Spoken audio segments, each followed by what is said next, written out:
Hello Facebook friends and followers, কেমন আছেন সবাই? আশা করি ভালো আছেন। আমিও আপনাদের দোয়া এবং আল্লাহর রহমতে ভালোই আছি। আবার একটা বিয়েবাড়ি ব্লগ নিয়ে চলে আসলাম। আমার ভাইস্তার ফ্রেন্ড, আমাদের এলাকারই ভাইস্তা নিবির আহমেদ, তার বিয়েতে আমরা গিয়েছিলাম আবদুল্লাপুর পলল কার্নেশন, আপনারা সবাই চিনেন, ব্লু মুন কনভেনশন হল, যেটা লেভেল 8 আবদুল্লাপুর পলল কার্নেশনের লেভেল 8-এ। তো আসলে কনভেনশন হলটা অনেক সুন্দর ছিল। ভিতর ডেকোরেশনটাও অনেক, ইনডোর ডেকোরেশনটাও অনেক সুন্দর ছিল। ইনডোর ডেকোরেশন করা আসলে ফুল দিয়ে সাজানো, এবং আমরা ঢুকেই দেখি ব্রাইডাল ছবি ওঠাইতেছে। বউ আসলে আগেই চলে আসছে। তো আমাদের আসলে ভিতরে ঢুকার সাথে সাথে আমরা সিট নিয়ে নিছি। তো সবাই সুন্দর করে বসেছিল। তো ভিতরের পরিবেশটা আসলে অনেক সুন্দর ছিল। পুরোটা হলই হচ্ছে গিয়ে সেন্ট্রাল এসি করা। লোকাল যেই আপনার যেটা কমিউনিটি সেন্টার, সেই কমিউনিটি সেন্টারের মতো না। এটা আসলেই খুব সুন্দর এবং খুব আধুনিকভাবে ওরা সাজাইছে। ফুল টুল আবি যাবি অনেক সুন্দর করে সাজাইছে।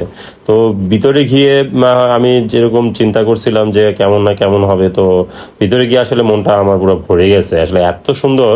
তো আসলে খাবারের পরিবেশটা যদি সুন্দর হয়, তারপর খাবারটা খাইতেও আসলে কমফোর্ট ফিল হয়, ভালো লাগে।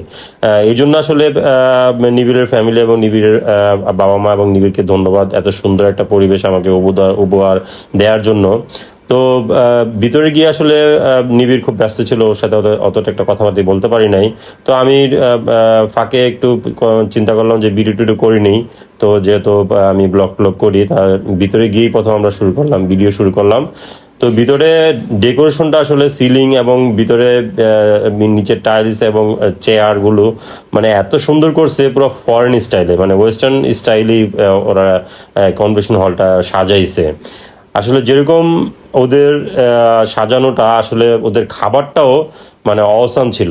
আসলে বাংলাদেশের ট্রেডিশনাল যে খাবার, বিয়ের খাবার, আপনারা আহ, মনে করেন যে সবাই যেরকম ধ্যান ধারণা, আমি হয়তো মনে করছি এরকমই কিছু হবে।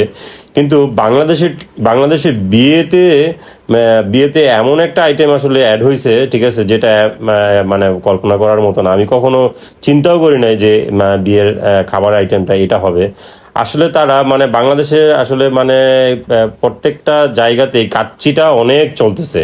মানে কাচ্চি লাভার এতই বেড়ে গেছে যে সবাই কাচ্চি পছন্দ করে। তো ওই বিয়েতে আসলে মেইন আইটেমটাই হয়েছে কাচ্চি। তো কাচ্চি হচ্ছে কি আনলিমিটেড কাচ্চি, আপনি যত খুশি তত খাবেন কাচ্চি। রোস্টও ছিল, জাস্ট কাচ্চিটা মনে করেন আনলিমিটেড। খাসির কাচ্চি ছিল। তো মাটন হচ্ছে কি আপনি যত খুশি তত মাটন নিতে পারবেন। আসলে খাবারটা অনেক অনেক ভালো লাগছে আমার। তো আপনারা আসলে দেখতে পারতেছেন যে কাচ্চির যে ইয়াটা, রাইসটা বাসমতি রাইস দিয়ে কাচ্চি ইয়ে করছে। তো কাচ্চিটা খাইতে খাইতে আসলে আমার এত ভালো লাগছে যে আমি মানে আসলে ওরা যে কাচ্চিটা রান্না করছে অনেক বড় ভালো শেপ দিয়ে রান্না করছে, এই জন্য অনেক ঝরঝরা হয়েছে, অনেক মজা হয়েছে। তো খাইতে খাইতেই দেখা গেছে চলে আসলো বর, ঠিক আছে, বর চলে আসলো। তাহলে বরের কিছু ছবি টবি নিতে গেলাম। তো বরের পিছনে আসলে সব মেয়ে, ঠিক আছে। তো আমরা আসলে সামনে থেকে ভিডিও করতেছিলাম, পিছনে পরিচিত কেউই নেই, ঠিক আছে, সবই মেয়ে। হয়তো এটা কনে আর বরের একসাথে প্রোগ্রামটা করছে। তো তো সে সর্বশেষে আসলে আমার ইয়েটা খুব ভালো লাগছে। ধন্যবাদ যাই নিবিড় এবং নিবিড়ের ফ্যামিলিকে এত সুন্দর একটা ইয়ে করার জন্য। সবশেষে বলতে চাই যে আমি আসলে বিয়ে খাইতে গেলে সবার একটা অন্যরকম একটা আকর্ষণ থাকে জর্দার উপর। তো জর্দাটা আসলে আমি জর্দা খাইছি, সবাই জানেন জর্দা পোলাও দিয়ে রান্না করা হয়।